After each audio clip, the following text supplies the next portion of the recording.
मी प्राध्यापक डॉक्टर वाकळे गुरुप्रदेका, सहाय्यक प्राध्यापक अर्थशास्त्र विभाग, कैलासवासी हिंदू रामराव देशमुख कला वाणिज्य महिला महाविद्यालय. आज आपण DY.com या पदासाठी बँकिंग अँड फायनान्स अंतर्गत भारतीय वित्तीय प्रणालीच्या संदर्भात माहिती करणार आहोत.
विद्यार्थी मित्रांनो, आज आपण भारतीय वित्तीय प्रणालीमधील नाणे बाजार या घटकाचा प्रामुख्याने विचार केलेला आहे. प्रत्येक देशातील नाणे बाजार आणि भांडवल बाजार हे दोन महत्त्वाचे घटक आहेत. ज्या देशाचा नाणे बाजार आणि भांडवल बाजार विकसित असतो त्या देशाचा आर्थिक विकास हा जलद गतीने घडून येत असतो आणि म्हणून भारत सरकारने नाणे बाजारामध्ये सुधारणा करण्यासाठी स्वातंत्र्यपूर्व काळापासून अनेक प्रकारच्या सुधारणा समित्या नेमलेल्या आहे. या सुधारणा समित्यांच्या माध्यमातून बँकिंग रिफॉर्म्स करण्याचा प्रयत्न प्रामुख्याने केलेला आहे. त्या अनुषंगाने 1998मध्ये सरकारने नरसिंहम समिती नेमलेली होती. या नरसिंहम समितीने असं म्हटलेलं आहे, आपले बाजार वैविध्य निर्माण करणे, उच्च गुंतवणूक पातळी गाठण्यासाठी उत्पादनक्षम आणि स्पर्धाक्षम अर्थव्यवस्था निर्माण करणे ही उद्दिष्टे साध्य करण्यासाठी कार्यात विविधता असलेली सर्वत्र रुजलेली कार्यक्षम आणि बळकट वित्तीय प्रणाली महत्त्वाची ठरते. अशी प्रणाली निर्माण करण्याचे उद्दिष्ट साध्य करण्यासाठी 1992 पासून आर्थिक सुधारणा विस्तृत कार्यक्रमांतर्गत आर्थिक सुधारणा प्रक्रियेस प्रेरणा दिलेली आहे.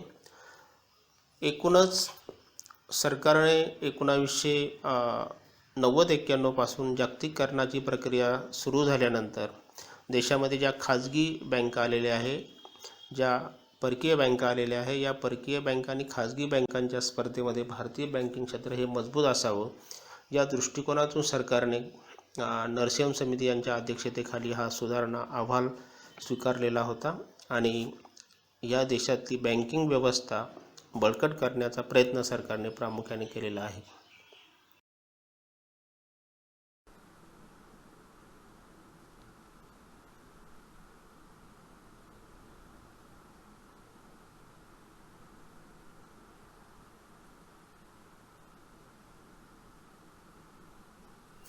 भारतीय वित्तीय प्रणालीचा विचार करताना या PPTमध्ये आपण बँकिंग आणि आर्थिक क्षेत्रामध्ये जे काही मूलभूत बदल झालेले आहे आणि नरसिंहन समितीने ज्या काही सूचना केलेल्या होत्या त्या अनुषंगाने भारतीय वित्तीय प्रणालीमध्ये आपल्याला पुढील प्रकारचे बदल झालेले दिसतात। यामध्ये संदेशवहन प्रक्रियेमध्ये मूलभूत आणि खोलवर बदल झालेले आहे।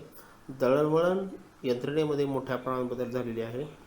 वित्तीय बाजारातील नियंत्रणे सरकारने प्रामुख्याने कमी केलेली आहे। वित्तीय बाजारामध्ये तीव्र स्पर्धा निर्माण झालेली आहे, कारण बाजारामध्ये विविध प्रकारच्या बँका या सहभागी झाल्यामुळे एकूणच स्पर्धा निर्माण झालेली आपल्याला दिसून येते। बाजारामध्ये सहभागी असलेल्या ज्या वित्तीय संस्था आहेत त्यांच्या रचनात्मक आणि कार्यपद्धतीमध्ये झपाट्याने बदल होत आहे, कारण बँकिंग हा व्यवसाय आहे आणि व्यवसाय जर करायचा असेल तर बँकांना आपल्या रचनात्मक आणि कार्यपद्धतीमध्ये बदल करणं हे प्रामुख्याने गरजेचं होतं आणि त्या अनुषंगाने तशा प्रकारचे बदल हे आपल्याला होताना दिसतात। उत्पादन व स्पर्धात्मक आणि बाजारानुरूप अर्थव्यवस्थेची निर्मिती हे जागतिक बनलेले आहे। भारतीय बँकिंग हे नुसतं भारतीय बँकिंग राहिलेलं नाही, तर ते जागतिक बँकांशी जोडलं गेलेलं आहे आणि म्हणून आपल्याला उत्पादक आणि स्पर्धात्मक बाजारानुसार जर बदलायचं असेल तर तशा प्रकारची जागतिक मानांकनं किंवा जागतिक बदल हे स्वीकारावे लागतील। त्या दृष्टिकोनातून प्रयत्न सुरू झालेले आहे आणि 1990 पासून आर्थिक सुधारणा सुरू झालेली आहे। सरकारने जागतिकीकरण, खाजगीकरण, उदारीकरण स्वीकारल्यामुळे एकूणच देशामध्ये आर्थिक सुधारणा कार्यक्रम सुरू झाला आणि या आर्थिक सुधारणा कार्यक्रमाच्या अनुषंगाने देशातील वित्तीय प्रणाली बळकट करण्याचा प्रयत्न सरकारच्या माध्यमातून झालेला आपल्याला दिसून येतो।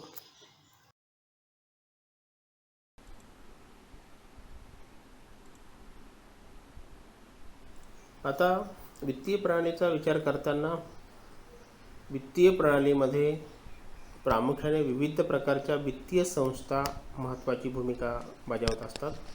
भारतासारख्या देशामध्ये विस्तीर्ण असं बँकिंग क्षेत्र असल्यामुळे या बँकिंग क्षेत्राचं नियंत्रण आणि नियमन करणं आवश्यक आहे। त्यासाठी बाजारामध्ये काही नियामक वित्तीय संस्था आहे। या नियामक वित्तीय संस्थांमध्ये प्रामुख्याने रिझर्व्ह बँक ऑफ इंडिया ही प्रामुख्याने शिखरस्थानी व मध्यवर्ती स्थानी असलेली बँक आहे। रिझर्व्ह बँकेच्या माध्यमातून विविध प्रकारची काही कार्ये केली जात असतात। या कार्यामध्ये पुढील कार्यांचा समावेश होतो: एक, कल्याणकारी अर्थव्यवस्था निर्माण करणे व ती स्थैर्य देणे।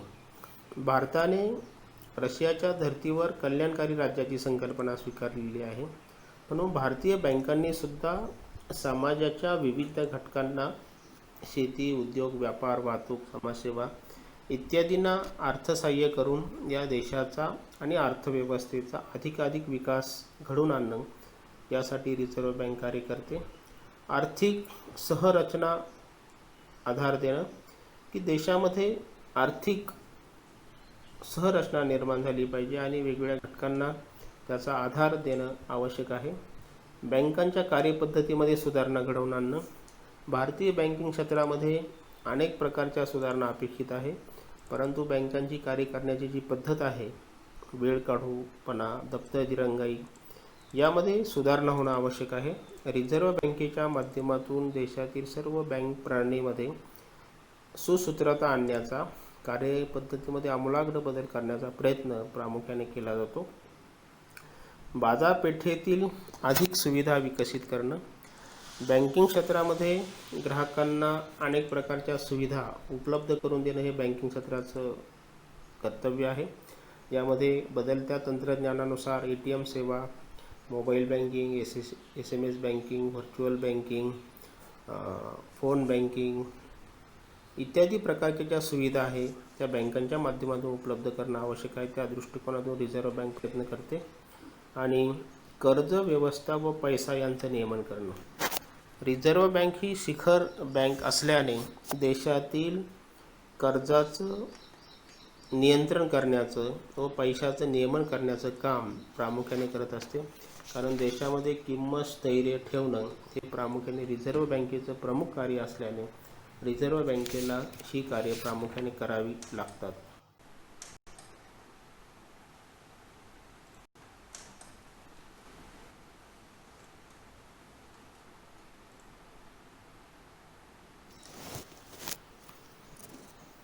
वित्तीय बाजारामध्ये दुसरी जी नियामक संस्था आहे, सुरुवातीला आपण RBIच्या संदर्भात किंवा रिझर्व्ह बँक ऑफ इंडियाच्या संदर्भात नियामक संस्था म्हणून त्याची माहिती बघितलेली आहे. यामध्ये आपण सेबीला भारतीय प्रतिभूती आणि विनिमय मंडळ सेबी असं म्हणतात. सेबीची स्थापना 1988 मध्ये प्रामुख्याने झालेली आहे.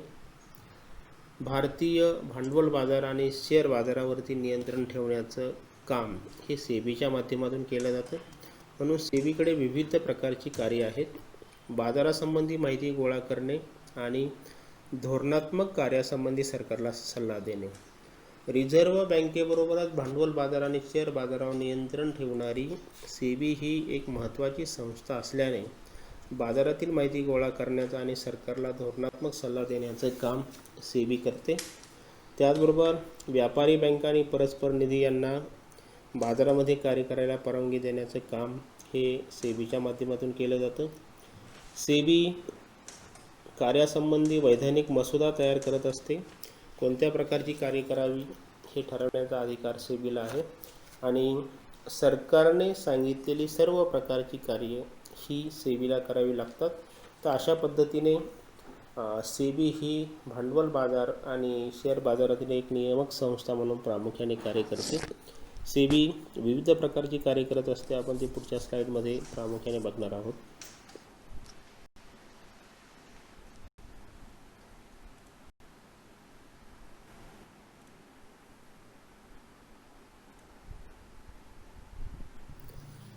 सेबी विविध प्रकारची कार्य करत असते. या कार्यांमध्ये नियंत्रण कार्य आणि विकासात्मक कार्य अशी दोन प्रकारची कार्य असतात. नियंत्रणात्मक कार्यामध्ये प्रामुख्याने सेबीच्या माध्यमातून दलाल, उपदलाल यांच्यासह भांडवल बाजारात कार्यरत असणाऱ्यांची नोंदणी करणे हे सेबीच्या माध्यमातून केलं जातं. कारण भांडवल बाजारामध्ये दलाल आणि उपदलालांची नोंदणी करणं आवश्यक आहे. कारण सुरुवातीच्या काळामध्ये अनेक प्रकारच्या गैरप्रकार हे भारतीय शेअर बाजारात आणि भांडवल बाजारात झालेले होते. म्हणून अशा दलालांची नोंदणी करणं आवश्यक आहे. शेअर बाजार आणि इतर स्वयंनियंत्रित संस्थांवर नियंत्रण ठेवण्याचं काम प्रामुख्याने सेबीच्या माध्यमातून केलं जातं. त्याचबरोबर अंतर्गत व्यवहार आणि गैरव्यवहारावर नियंत्रण ठेवणं. शेअर बाजारामध्ये सुरुवातीला अनेक प्रकारचे गैरव्यवहार झालेले आहे. असे गैरव्यवहार कमी व्हावे, लोकांच्या मनामध्ये शेअर बाजारासंबंधी सुरक्षेची भावना निर्माण व्हावी, लोकांनी शेअर बाजारामध्ये मोठ्या प्रमाणात गुंतवणूक करावी, हे करण्यासाठी शेअर बाजारामध्ये असणारे जे गैरव्यवहार आहे किंवा जे अंतर्गत व्यवहार आहे त्याच्यावर नियंत्रण ठेवण्याचं काम हे सेबीच्या माध्यमातून केलं जातं. आणि सर्वात महत्त्वाचं, अफरातफरीच्या बनावट व्यवहारांपद्धतींना प्रतिबंध. शेअर बाजारामध्ये अफरातफरीचे किंवा जे बनावट व्यवहार होत असतात त्यांना पायाबंद घालण्याचं काम हे सेबीच्या माध्यमातून केलं जातं.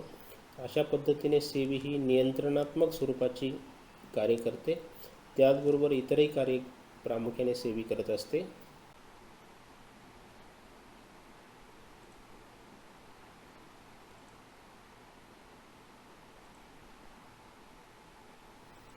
पहिल्या स्लाईडमध्ये आपण सेबीची नियंत्रणात्मक कार्य पाहिलेली आहे. आता आपण सेबीची विकासासंबंधी कार्य बघणार आहोत.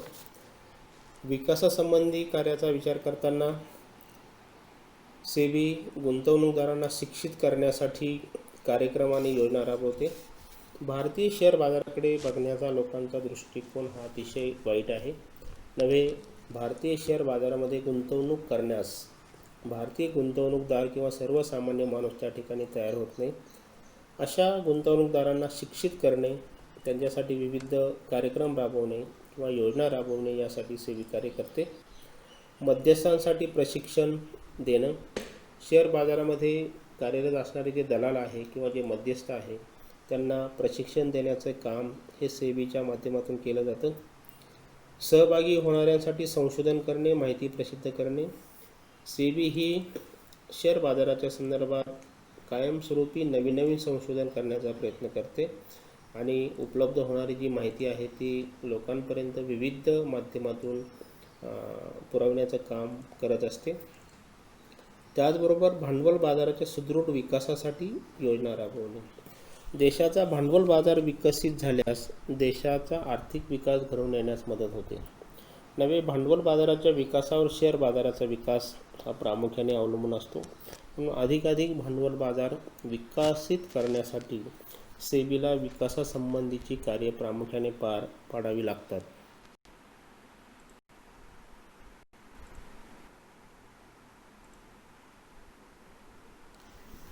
या स्लाइडमध्ये आपण वित्तीय बाजारातील या सहभागी संस्था आहे या संस्थांचा प्रामुख्याने विचार करणार आहोत.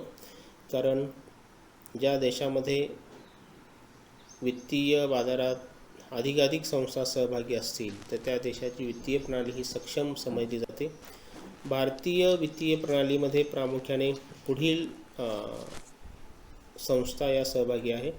यामध्ये मध्यवर्ती बँक आणि इतर बँका आहे, व्यापारी बँक आहे. व्यापारी बँकांमध्ये अनेक प्रकारच्या सहकारी बँक आहे, राष्ट्रीयकृत बँक आहे, खाजगी बँक आहे. त्याचबरोबर औद्योगिक व गुंतवणूक बँक आहे. उद्योग क्षेत्रासाठी काम करणाऱ्या औद्योगिक बँक आहे. गुंतवणूक क्षेत्रामध्ये काम करणाऱ्या गुंतवणूक बँक आहे. शेती क्षेत्राला कर्ज पुरवठा करणाऱ्या शेती बँक आहे. हुंडाणावळीचा व्यवहार करणाऱ्या बँक आहेत. त्याचबरोबर देशामध्ये अधिकाधिक बचत कशा पद्धतीने होईल यासाठी काही बचत बँका कार्य करत असतात. उपभोक्त्यांच्या बँका आहे. उपभोक्त्यांना विविध वस्तू व सेवा खरेदी करण्यासाठी काही उपभोक्त्यांच्या बँका कार्य करत असतात. सहकारी बँका आहे. सहकार क्षेत्र हे अतिशय महत्त्वाचं क्षेत्र आहे. अशा सहकारी बँका देखील कार्य करतात. आणि आंतरराष्ट्रीय बँका, आंतरराष्ट्रीय पातळीवर कार्य करणाऱ्या बँकांना आंतरराष्ट्रीय बँका असं म्हणतात. या आंतरराष्ट्रीय बँकांचा समावेशसुद्धा वित्तीय बाजारामध्ये होतो. तर अशा विविध प्रकारच्या ज्या वित्तीय संस्था आहे या वित्तीय संस्थांच्या कार्यामुळे आणि त्यांच्या सहभागामुळे भारतीय वित्तीय प्रणाली ही सक्षम होण्यास प्रामुख्याने मदत होताना आपल्याला दिसते.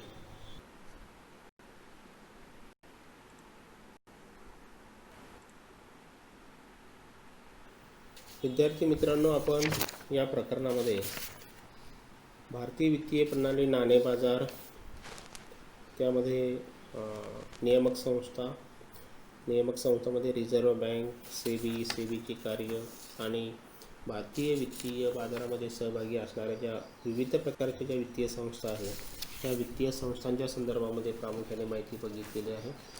भारतीय वित्तीय प्रणाली ही 1990-91 नंतर तिच्या रचनेमध्ये स्वरूपामध्ये मोठ्या प्रमाणामध्ये आपल्याला या ठिकाणी बदल झालेले दिसतात. कारण क्षेत्रनिहाय वित्तीय संस्थांची स्थापना प्रामुख्याने झालेली असल्यामुळे प्रत्येक क्षेत्राला योग्य प्रमाणामध्ये कर्ज पुरवठा होणं आणि त्या क्षेत्राचा विकास होणं हे आर्थिक विकास प्रक्रियेसाठी आणि बँकिंग क्षेत्रासाठी महत्त्वाचं आहे. आणि म्हणून भारताच्या वित्तीय प्रणालीमध्ये आपल्याला अनेक वित्तीय संस्थांचा त्या ठिकाणी समावेश झालेला या ठिकाणी दिसून येतो. कोणालाच काही शंका असेल तर त्यांनी माझ्याशी संपर्क साधावा. धन्यवाद.